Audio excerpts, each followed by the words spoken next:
I needed to do something good, just one thing in my life, right? And when I think about it, this is something that's really, it's a challenge. Hey guys, welcome back to the KoreKara podcast. In this week's episode, we talk to Kaz. You may know him from the Kaz's Nippon Dream YouTube channel or as the author of the Eigo Nodo book. So in this episode, we will talk about how he learned English growing up in Japan, his university life in the US, the inception and publication process of Eigo Nodo, as well as his son, who he adopted 5 years ago, which is a little lesser known fact about Kaz. So for those of you who are watching on YouTube, if you enjoyed the video, please make sure to hit that like and subscribe button for the YouTube algorithm. If you want to personally support the podcast, we have a Patreon with goals such as including a video portion of the podcast. But right now we really want to thank our current patrons, Jack, Miku, Salt Shaker, and Azenga71. So hope you guys enjoy the podcast.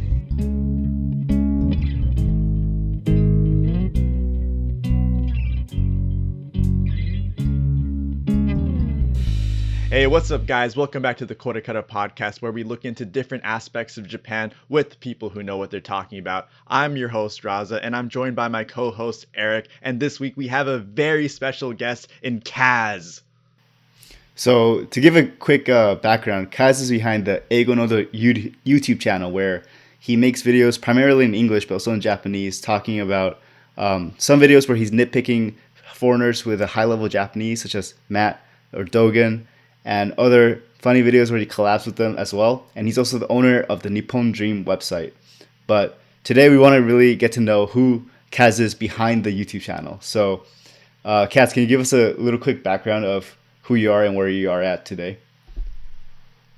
Okay, hello everybody. This is Kaz. My name is Kaz, and I'm from Japan, but I have lived in the U.S. for more than 25 years, and I kind of stopped counting a couple of years ago. I live in Virginia. If I drive, probably takes 30 minutes to get to White House, kind of Virginia. And my family, my wife is from Ohio. My son is from Nevada. We adopted him as a teenager 5 years ago. He's 19 years old. What else? I work for a consulting company. I'm a statistician, data analyst, and I'm the author of Eigo Nodo book. And I recently wrote 3 Kindle books too, explaining how do you speak English, how do you think like an English native speaker, sort of kind of stuff too. Yep. And I guess going on that idea of English, let's rewind a little bit into the beginning of your journey with English. So I guess going all the way back to Japan, how did you actually learn English to start out with? I guess middle school, first year, my English teacher was awesome. Her name was Richiko, and she made us listen to NHK radio conversation program every morning. And I think I'm one of the few who persisted. I just started listening to it by waking up at 6:30 in the morning or something, and I listened to like a 20-minute or 15-minute program. 2 people from the U.S. as like teachers, and it's like, hello everybody, how are you? Blah blah blah. Goodbye everybody, see you later, or something like that. And that's when I just persisted to listen to it for 6 years, like middle school, high school. So obviously I was able to speak English because I listened to it every day. Yeah, and I also started listening to music from 80s, because that was 80s. Like Van Halen, AC/DC, Ozzy Osbourne, and I was listening to hard rock, heavy metal music, and of course I was curious, what do they mean, you know? And then I remember a song like from Van Halen, "Dance the Night Away" or something. What does this mean, you know? Or AC/DC had this song, "For Those About to Rock," and I'm like, what does this mean? So I look at this word salute in the dictionary. For those about to rock, we salute you. And it says salute means say hi or greet or something. Yeah. So I guess I was kind of informally studying English, by listening to music. And when you were informally studying, did you ever think about incorporating it into your future, like into university, for example? My uncle used to work for Panasonic, and he was traveling all over the world because of that. And I thought, oh, I wish I could speak English like him. So I had a role model. So I think that's why I thought, if I'm studying this stuff, I should be able to really use it. So I had a real future in my mind. I see. And you, so for everyone who doesn't know, you did your undergraduate degree in Japan, and then you went for a PhD in the US, correct? Correct. So, so I guess how exactly did you have that journey where you decided that you wanted to actually come to the States and pursue or I guess a PhD in a completely different country that speaks completely different language? What happened when I was in college? I really wanted to study stuff, and I couldn't. I really wanted to continue beyond BA.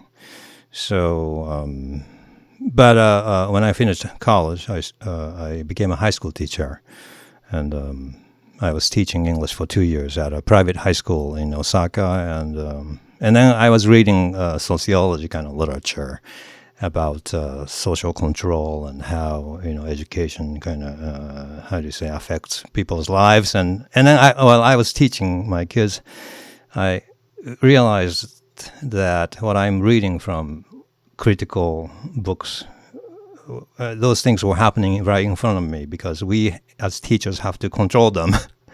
And many things we say, gambare and stuff, there's this whole discourse of motivating students, but at the same time, it's not necessarily to educate them, but just to make sure that they're quiet during the class and they listen to us and all these things. And we have a bunch of rules to enforce, such as if your hair is this long, you're not good, that kind of stuff. Yeah. And back then in '80s, there was a lot of discussion about how discourse or things people say what people think is the truth is actually regulates how you think kind of idea. I was reading Michel Foucault. He's a French philosopher. He died of AIDS, and he had a book called Discipline and Punish, and he described how people are punished a long time ago in a very severe way, but eventually the way people get punished become more lenient because of the pseudoscience, like some kind of psychology or modern way of thinking about it. So people become really nice with criminals, but still that kind of psychiatric knowledge was defining who is normal and who is not normal kind of stuff. And I was fascinated with this idea of how soft science kind of controls human behaviors and our way of thinking. And even to this day, actually, I feel like Eigo Nodo is a way to understand how people talk about Japanese culture and how people talk about how Japanese people talk about the West. Our book is really helping people to really understand how people talk about the truth about the West or Japanese culture. Maybe I should give you an example. Let me think. Japanese people often say, "Oh, American people look like they don't apologize or something." They look like slightly arrogant or something. But that's because people look relaxed. They're not really. There's no reason to feel tense, right? But in Japan, we really have a culture of tensing our bodies, and tensing is a way of telling people that we are sincere and we are really nice people or something. Mm-hmm. And that's what we don't see when we look at Western people, So that kind of stuff, yeah. Are there examples from the opposite direction for like a Western person thinking about a Japanese person? Yeah, I think that's a good question. But I think that when Westerners look at Japanese people, maybe it's easier for you guys to figure out what's happening, maybe. I don't know. Like, they're just being tense and stiff. When we Japanese look at Western people, we don't know what's going on. Like, it feels arrogant. It feels big. It feels kind of charismatic, we don't know that people look like that because they are relaxed. Have you seen the picture of Emperor Hirohito standing right next to Douglas MacArthur? And then that's when Japanese people felt defeated because MacArthur looked so big and so American, kind of, how to say, swagger, kind of, while the emperor was looking kind of like a small guy, and people felt so defeated inside.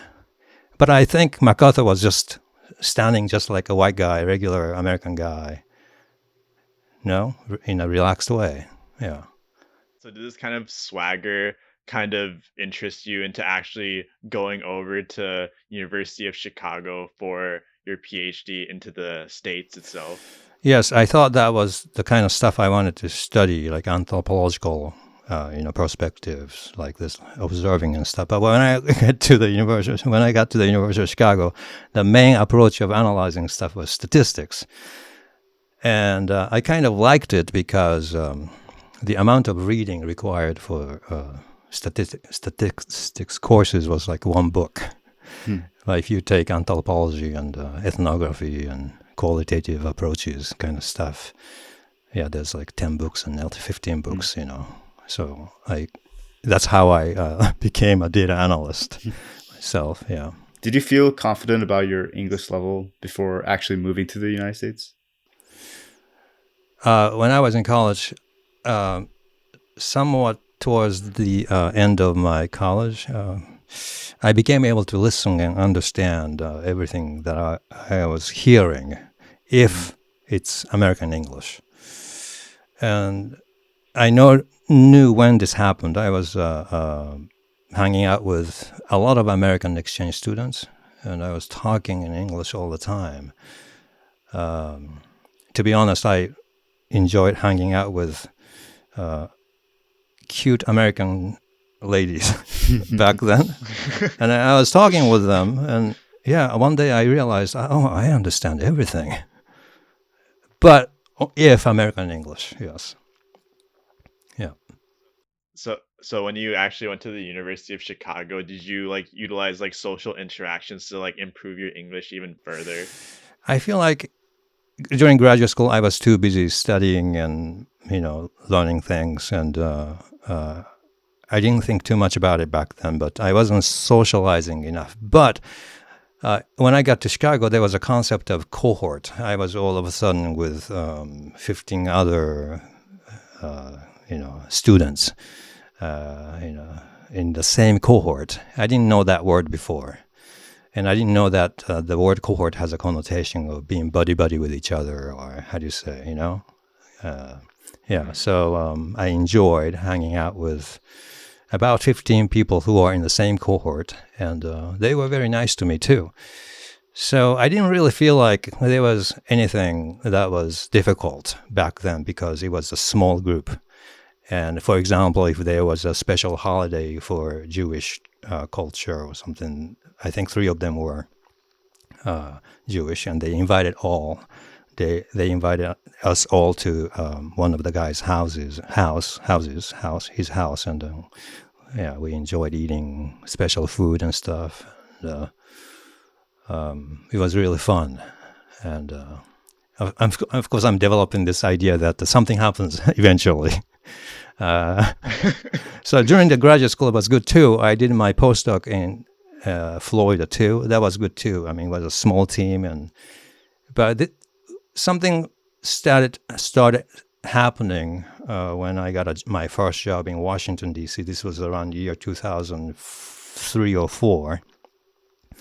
So I got a job at an American consulting company, and a bunch of us were doing education research, and we had a meeting, and I felt like, hey, why is it that when I wasn't really getting people's attention, as if people were not even looking at me during meetings.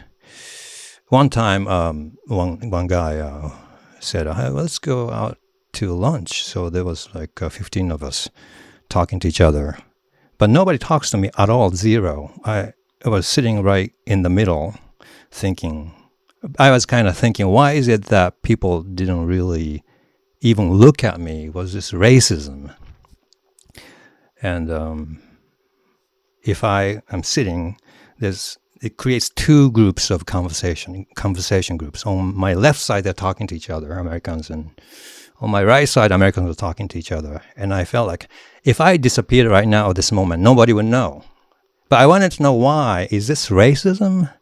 But people were always nice. And, during graduate school, I went to Florida. Why all of a sudden this thing was happening? And but people from Europe back then, there was one lady from Norway, I think. She wasn't having any issue. And there were two Chinese guys, and they didn't have any issues. But why me was the thing. I'm still pushing this story to the extreme, but what else happened? Let's see. Oh, in the meetings, I couldn't really butt in because nobody's looking at me. So it was very difficult to butt in and start a conversation. So I got so frustrated, but I felt like other people didn't have any issues. A lady from Norway didn't have any issue. English was not a native language for her. But one time I kind of experimented this. When she started talking, I accidentally started talking too. As a Japanese guy, I usually stop and let her speak. But as an experiment, I thought, I'm going to just I'm going to just I'll just continue talking. She was talking. I was talking at the same time. And then people looked at me as if I was the one that was doing something wrong, even though we started talking at the same time. Anyway, so this is where Eigo Nodo came in.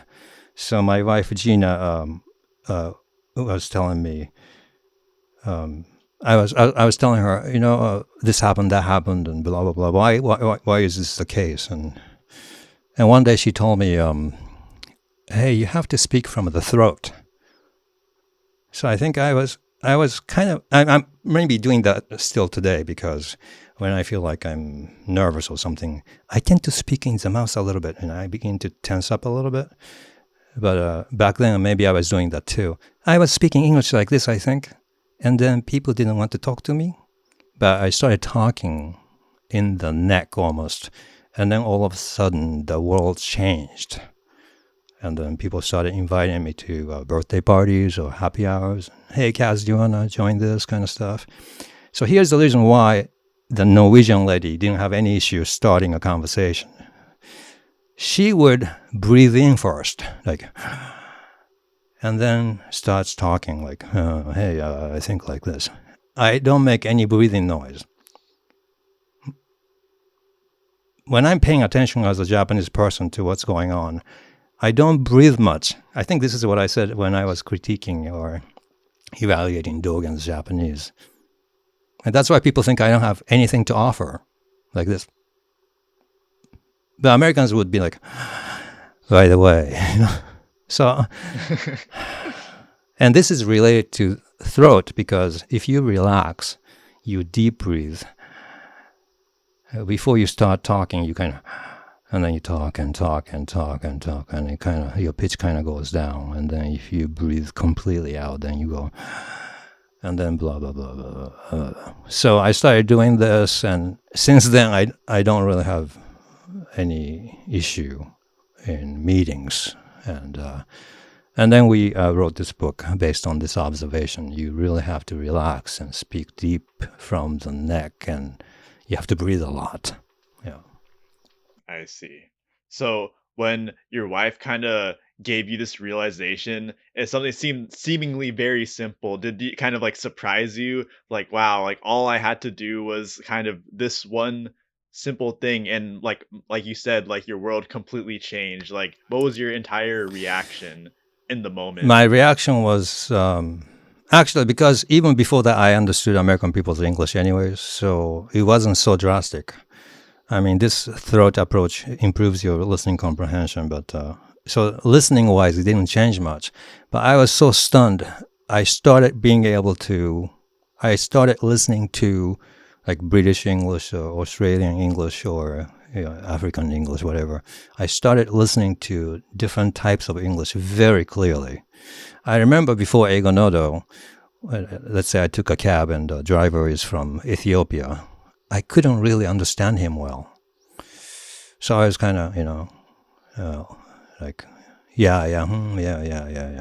But after Eigo Nodo, I understand what they're saying so clearly. And I begin to see everybody like equal.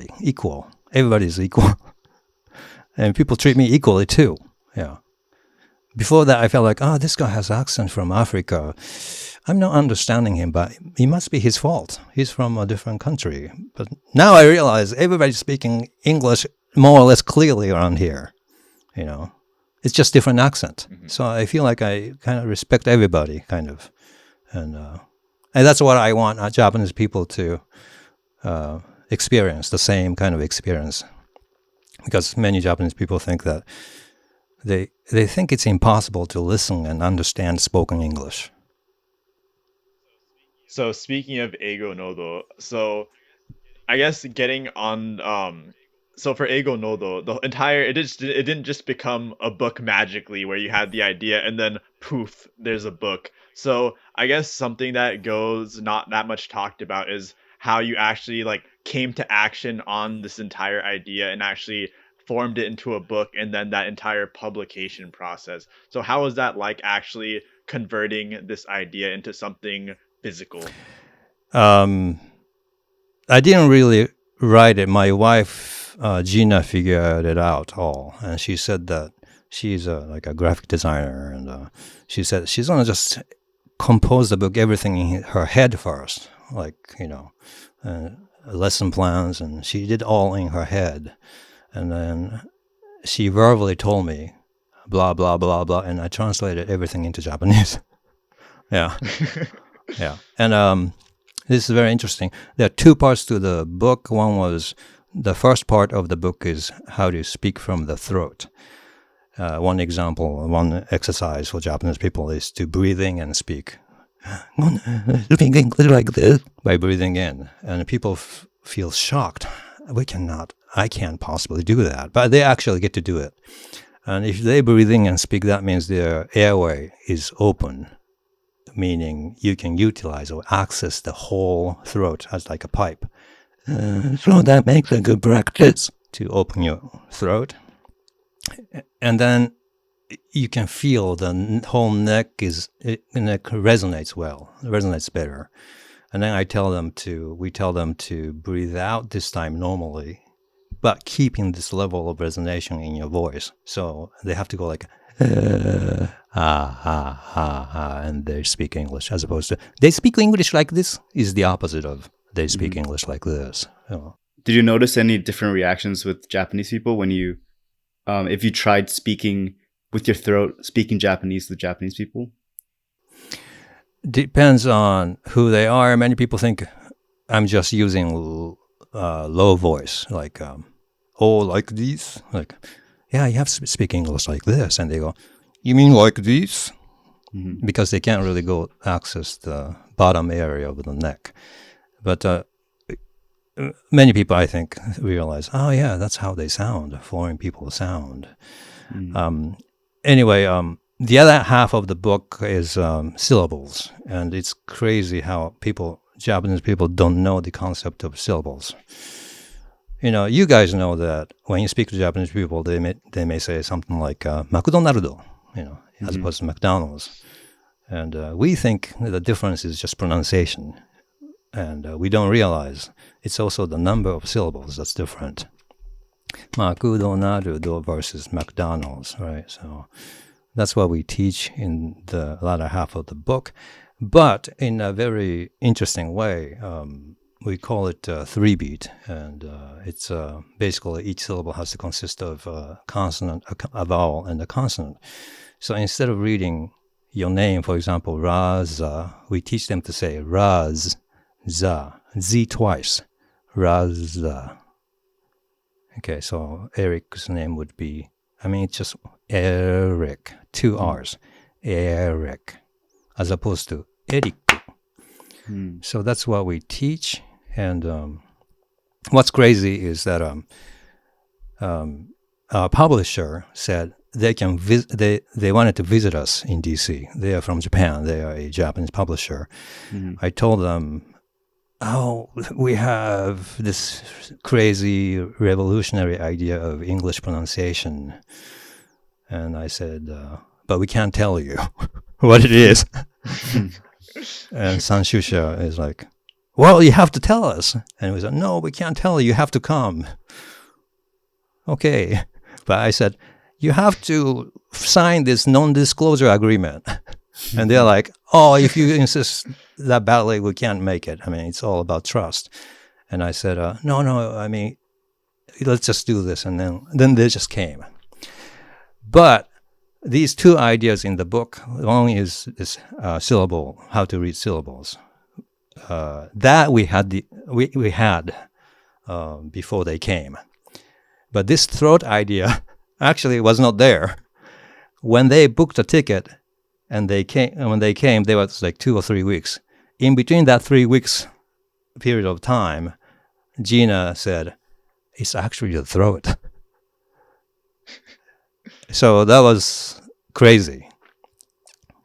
This core idea didn't exist when I said to the publisher, we have a revolutionary idea. We didn't have it, but we kind of came up with it in 3 weeks. Yeah. Oh, wow. And then they came to DC, 2 of them.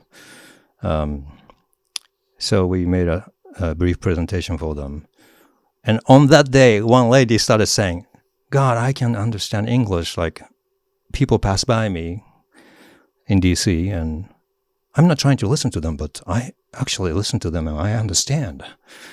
So that really changed even her, as a matter of like 60 minutes of, teaching how to resonate from the throat and how to say McDonald's instead of McDonald's. And she actually used to teach Japanese. And she started saying things like, that's why foreigners speak Japanese like this. Like, they can't tell the difference between obasan and obasan or something. That's because they are saying all these things in the throat. Like, instead of being choppy and tense. Obasan is obasan versus obasan, right? Mm-hmm. And Americans would say obasan and obasan. What's the difference? Yeah. So the idea of Eigo Nodo can be reversed and used, I think, to help foreign learners of Japanese, I think. I see. So now it's been 13 years since the publication of Eigo Nodo, right? But that's not the only thing that you have been doing in terms of teaching English to Japanese people. You actually also have a website called Nippon Dream. So, how exactly did the idea come about for the website, and when exactly did you do it in relation to Eigo Nodo? NipponDream.com is just a website for the book, and initially I thought it was just for Japanese people, but somehow I have this YouTube channel, and I called it also NipponDream.com too. I'm Eigo Nodo channel and NipponDream.com kind of stuff. So I ended up having 2 types of audience, like Japanese people learning English and foreign people learning English. And I felt like, is this okay? Like, you're supposed to be focused on one narrow, tiny little niche, as opposed to sometimes English and sometimes Japanese and sometimes foreign people. But I think it makes sense now. I think I recently created a Discord. How do you call it? Discord server. And then I realized, through my website and through my YouTube channel, a lot of Japanese people join. And a lot of foreign people join, and they meet in one location. And I feel like there's no other place that's like this, like bilingual, bicultural, and a lot of Japanese people and a lot of foreign people learning Japanese. So it's beginning to make sense to me in a very interesting way. And I created it's a server, but within the server, there's a bunch of channels, and I have one of the channels being as language exchange partner channel. And I realized, I yeah, see. they Like, can just talk to each other. Yeah. I see. And I guess in within the frame of the website itself, you also offer, I guess in a way, language consulting, right, to Japanese people, if they want to get on a call with you and you help them out, right? So was that initially part of the idea as well, or is it something you kind of thought of, oh, this could help because I have like the time to do this as well on the side? Yeah, I wasn't thinking initially, but somebody asked me, can you teach me? So I said, okay, I'll teach you. And yeah, that's how we started. So I used to teach most of the Japanese people on weekends, and I help them. And they really enjoy. Yeah, they have this life-turning experience of being able to speak English and people understand them. And then they also listen and they can understand. And that's fun to witness that. Yeah. Yeah.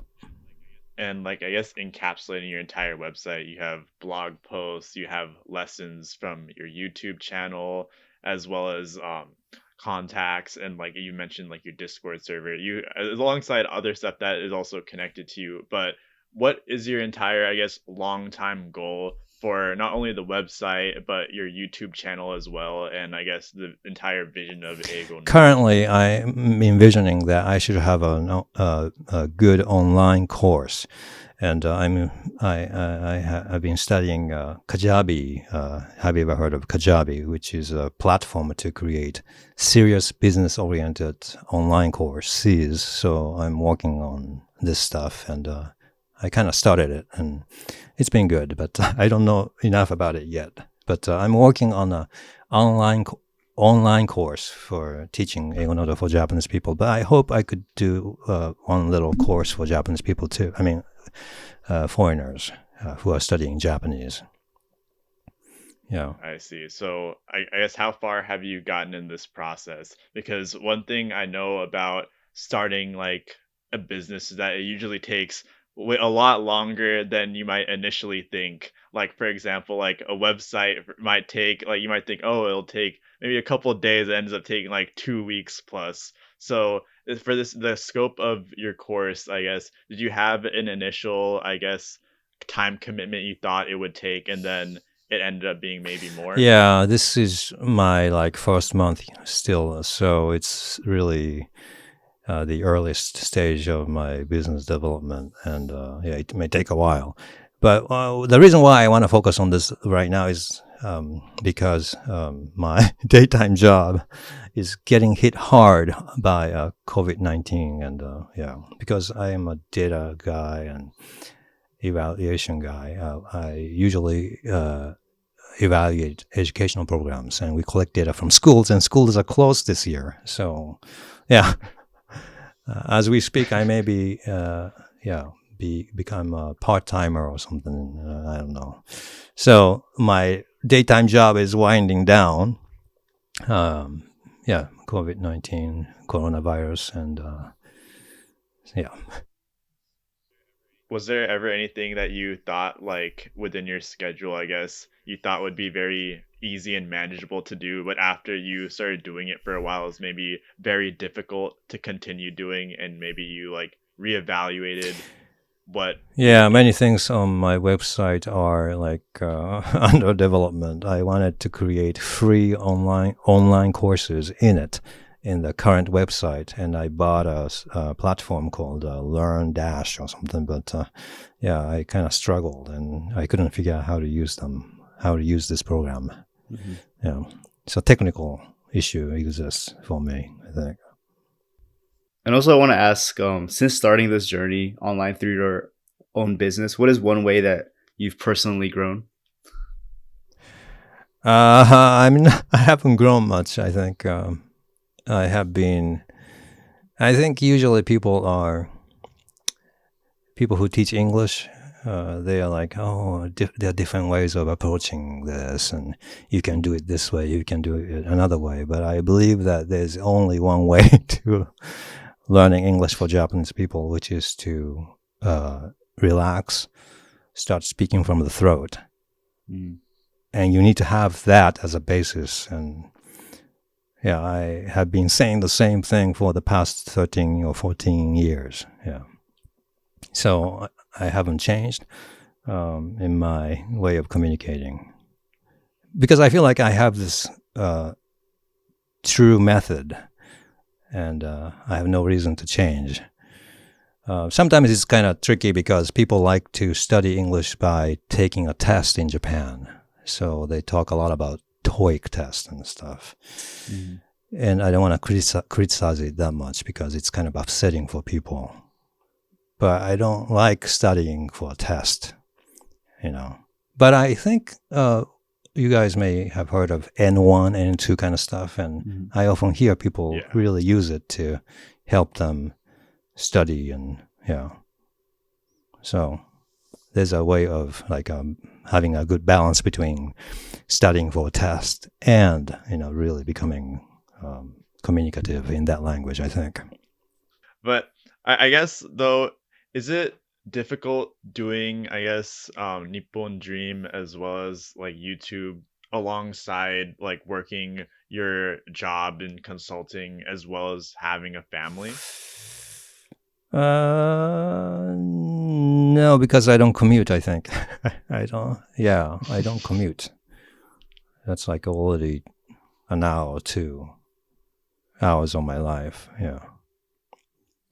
I see. And then I guess shifting towards your family then during this time, although I guess it's been a lot slower, there's no commute, but has it I guess translated into more family time and I guess having fun in at home and whatnot? At home, we are really, really locked down and we don't really go out. So it's good that we end up cooking more and doing just things at home.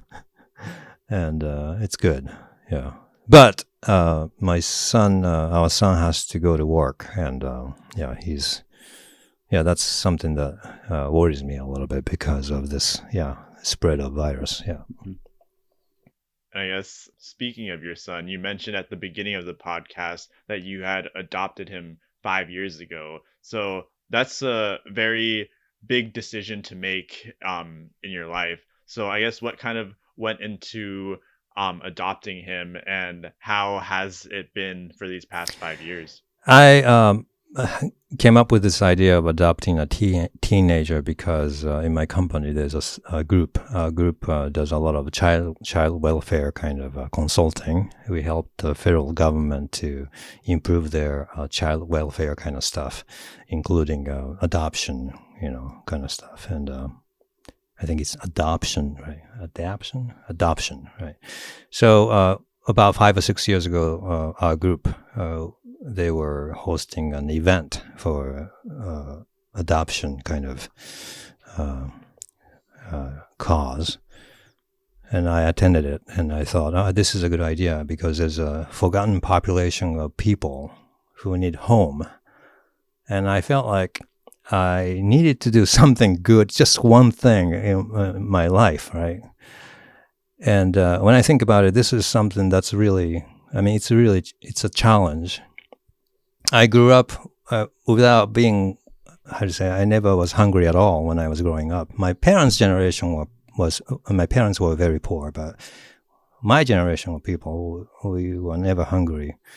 And I went to college, I went to graduate school in the US. Nothing is so challenging, nothing, absolutely nothing, right? Mm-hmm. So I needed to do one thing that's good, and that was a challenge we took, and but we did it, and then we helped him graduate high school, and we feel good about it. He did a firefighting training in his senior year, which is very unique in this county. They have a firefighting program, firefighter certification program for high school seniors, and he got certificates in firefighting 1, firefighting 2, and something else called hazmat or something. So we were extremely glad that he made it. And I hope people just know that there's this gigantic population of kids who need home, and they don't, and it's very sad if because they often, how do you say, grow out of the system without finding a forever home. So if you're looking for something really like a challenging kind of thing for your life, this is it. But military people, for example, they do this kind of stuff every day. They doing something that's very difficult, right? That requires a leap of faith kind of stuff. You go in without knowing if you're coming back kind of situation exists all the time for some occupations, maybe like. Mhm. But I didn't have such a job, so I thought I would do one thing. Yeah. All right. So far in these past 5 years, what has your fondest memory with your son been? I think my happiest day was when he graduated high school.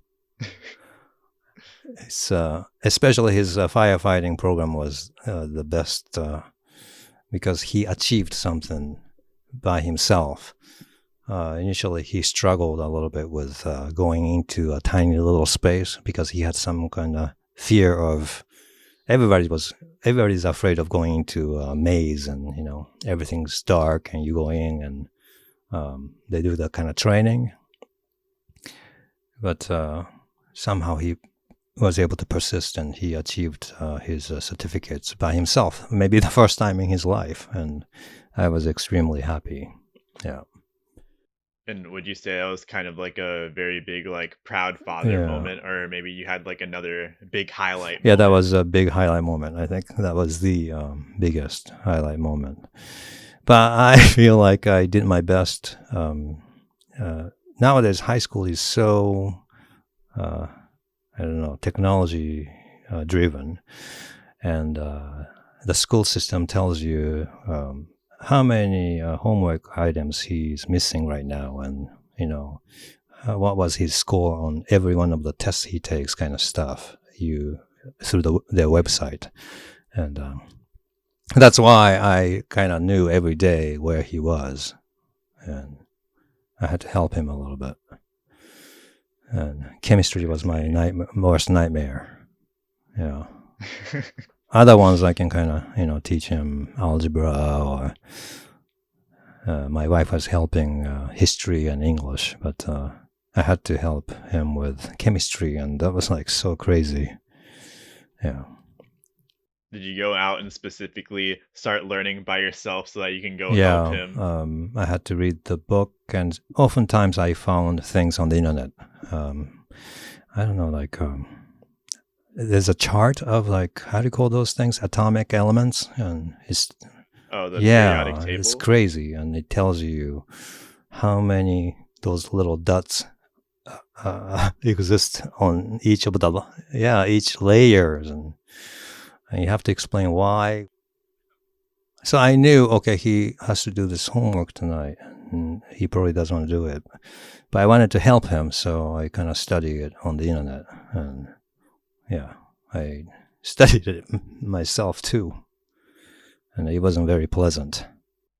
I guess throughout this like entire parenting journey, has there been some big takeaway that you've had for Yeah, yourself? I learned the importance of unconditional love, because um, any kids don't like being told what to do, right? But I really wanted to avoid the situation of how he may have been up all night doing, like, the phone, or what is the other thing, video game. So we decided that we had to take away his things at 10 p.m. at night, because I didn't want him to get addicted too much to this kind of stuff. So that was the hardest thing, but I kind of persisted until his senior year. This is so different from the way I grew up in countryside of Japan, in Japan. Yeah, it's gotten completely different at this point.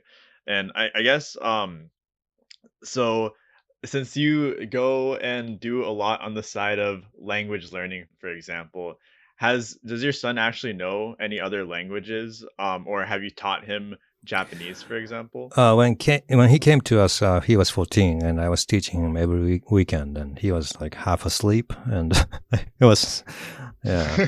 I thought the idea could have been I speak to him in Japanese, and he just replies whatever. But I think he rejected it, and I don't know, many kids of immigrant families I hear they kind of reject. They just want to speak English, and that same thing happened. But I was insisting you have to learn Japanese, and I teach you 30 minutes every Sunday. And I really, really picked the ones that are necessary, grammar and vocab that are very necessary. And I taught him expressions that Japanese people typically ask, like, oh, 何年生ですか? What grade are you in? Or, ramen 好きですか? Or something like that. Do you like ramen? That kind of stuff. But it was not easy. Yeah. But I try to pick the ones that are easy to digest, and maybe persisted about a year, I think. Yeah. And but I also wanted him to learn Japanese culture too, so I took him to kendo practice for about a year. Yeah, so that was a good one actually, because he knows how Japanese people behave, and what they enjoy, and how they may look stiff, but there's a way to make them laugh and stuff, like silly jokes. Yeah, like he was saying initially, like, my name is Nico です。肉が好きです or something like that. And because Nico and Niku sound similar, Japanese people go, ah, yeah. So he learned something from kendo practice, I think. Yeah. I see.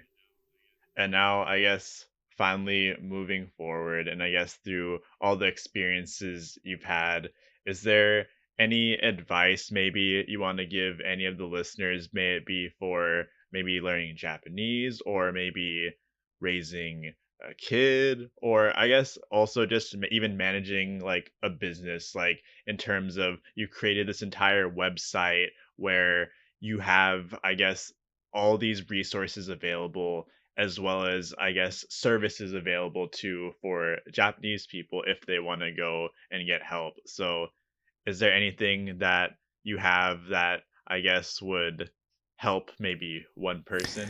I think that, I don't know how American people think, but Japanese people tend to think